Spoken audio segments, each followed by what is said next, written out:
Welcome back to the channel. This game continues the British Championship of 1984 in which Nigel was playing. This is the round 5 game. He was playing at FM Neil Carr from England, and the game started as a Pirc defence.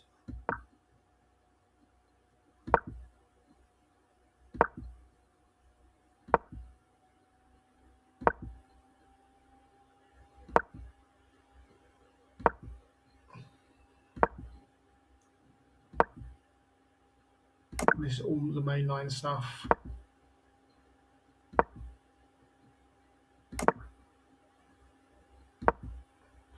Black hits out in the centre.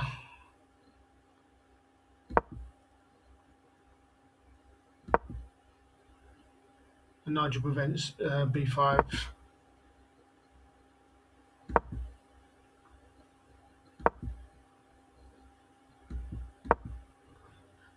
And here Nigel plays a bit of an ambitious move, G4. I think D5, grabbing more space in the centre, would have been a good option. So the pawns are exchanged, and the Black Knight reaches a nice outpost on C5.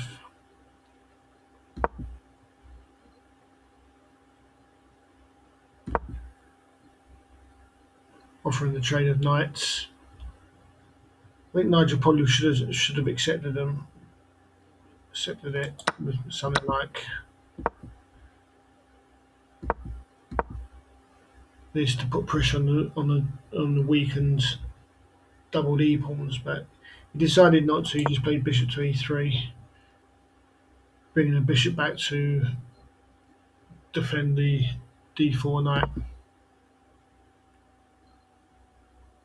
And this puts more pressure on the D4 knight, asking it to make a decision. But again, Nigel just ignores it and plays knight to D5. Again, not sure about this move. It does allow Black to take the knight if he requires.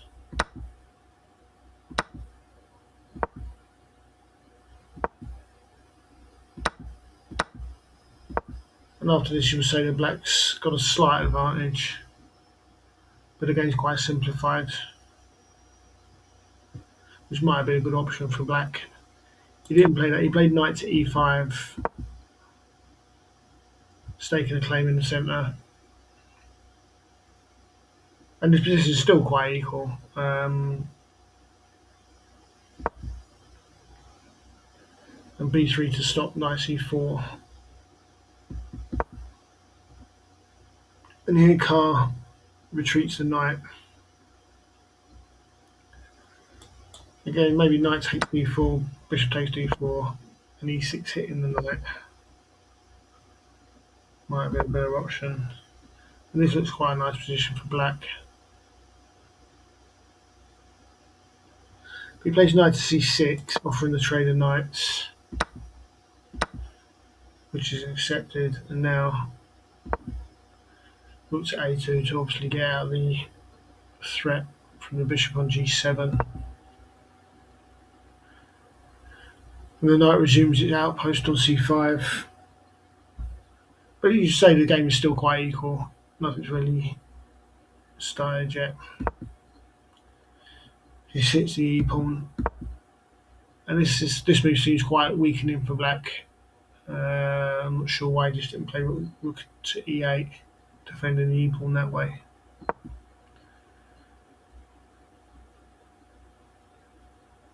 So the bishop retreats all the way back to its starting square, maybe going to B2 to contest the long diagonal. E6 to kick the knight, but Black's pawns look a little bit strange now, all lined up along the third rank. So knight to F4 and E5 to kick the knight again. It goes back to the square it was originally. So there's quite a lot of manoeuvring around, but I think White's now got a good strong knight in the centre, which I don't think Black wants to give up his bishop for. On the other hand, Black is eyeing either the d4 square or the f4 square for his knight. So the bishop comes out to cover the d4 square. And this is the idea, trying to trade the knights. But Nigel wants none of that. He wants to keep the knight on the board and threatens the bishop.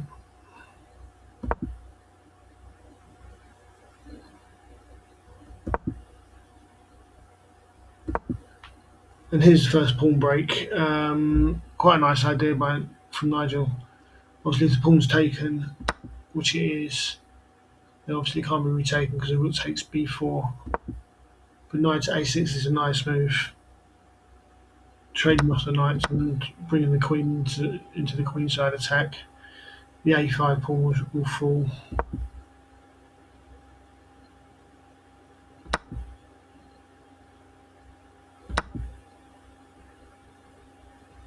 And here, this is quite an interesting position. Nigel decides to check with the queen first before retaking the g pawn. But Carr intercepts with the d pawn himself, which looks like it's just literally losing a pawn, or possibly allows bishop to c5. Sorry, beg your pardon.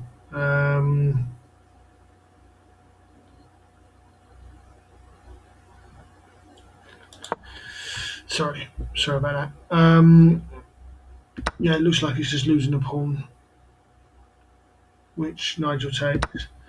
And I think this is Carl's idea of creating pressure on the king side, with the view of opening up the white king. But rook takes a7 is a nice move, forcing the queen to move. And this is another nice move, bishop to e4. I mean, I don't think Nigel's worried about the check on g4 because I think the king can just slide away. And black's attack, even though it looks quite worrying, it looks like it hasn't got enough impetus. It hasn't got enough pieces to force it through.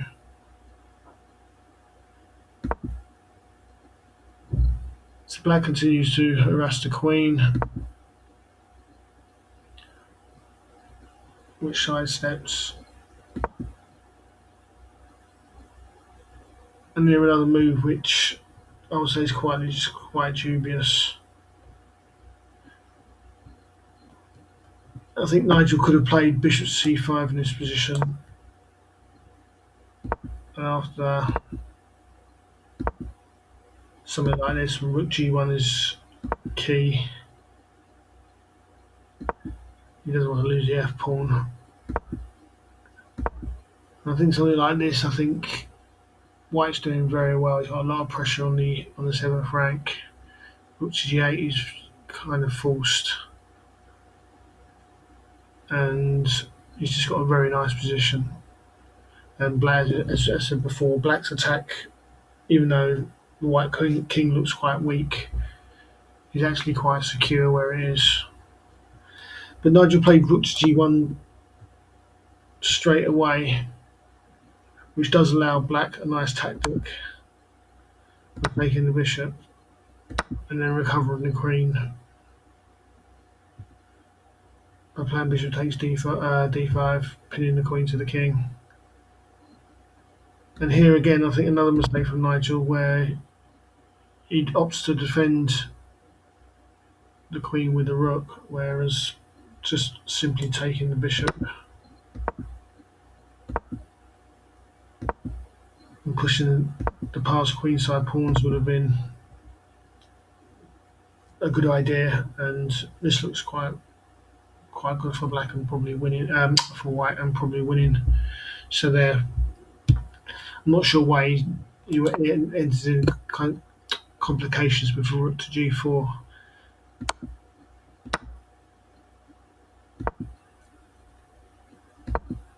He's still pushing the queenside pawns, but now he's got to play the uncomfortable move rook to a3 to defend the b pawn.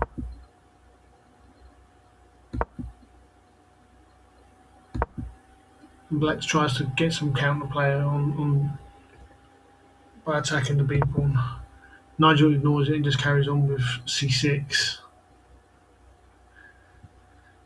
And here I think Carr makes another slight now because playing rook to c7. I think he can probably get away with taking the pawn. And after rook to c3, I think he's okay. I think he'll be able to hold this position and get his king across to sort out the pawn.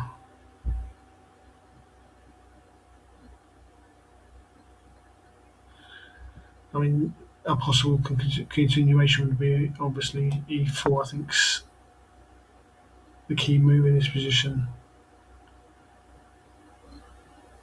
because it opens up the bishop.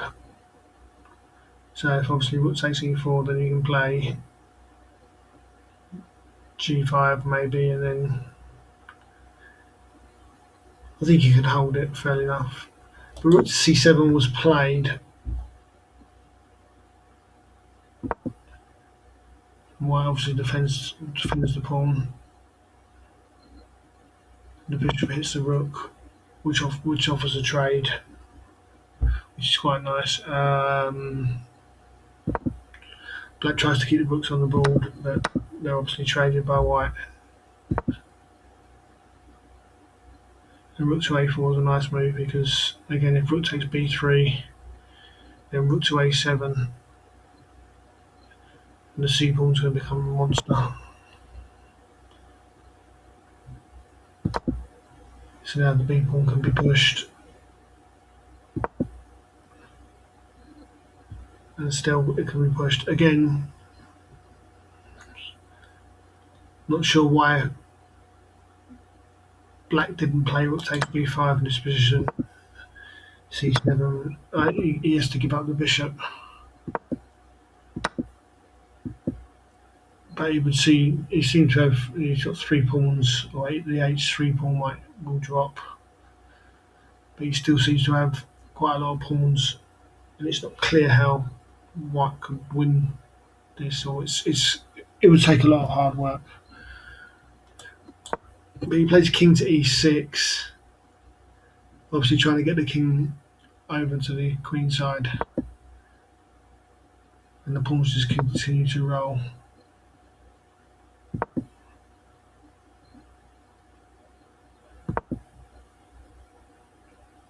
And now it's becoming very uncomfortable for Black.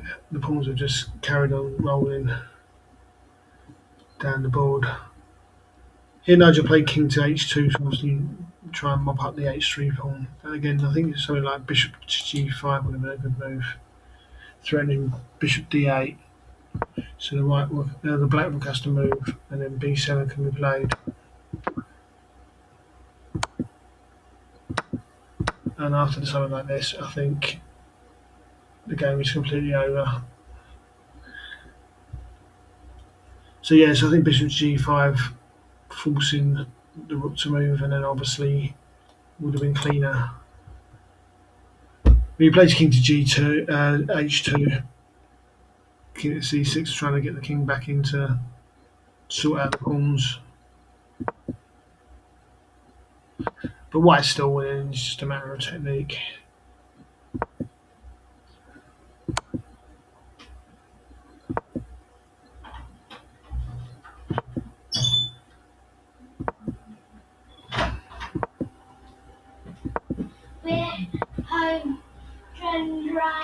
Okay.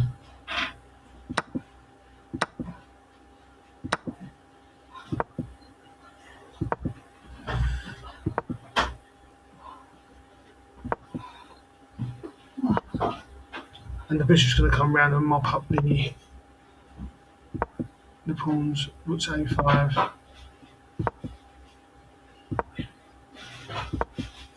And the king now comes into the game.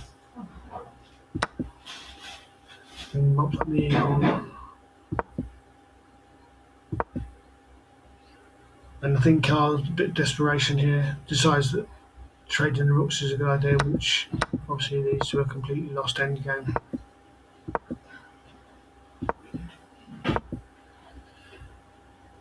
And in this position, Neil Carr resigned. So Nigel continued his good start to the British Championship. He was 4 out of 5 at this stage and looking very good. Um, a good game, quite a technical game, but yeah, just White got advantage in the end game.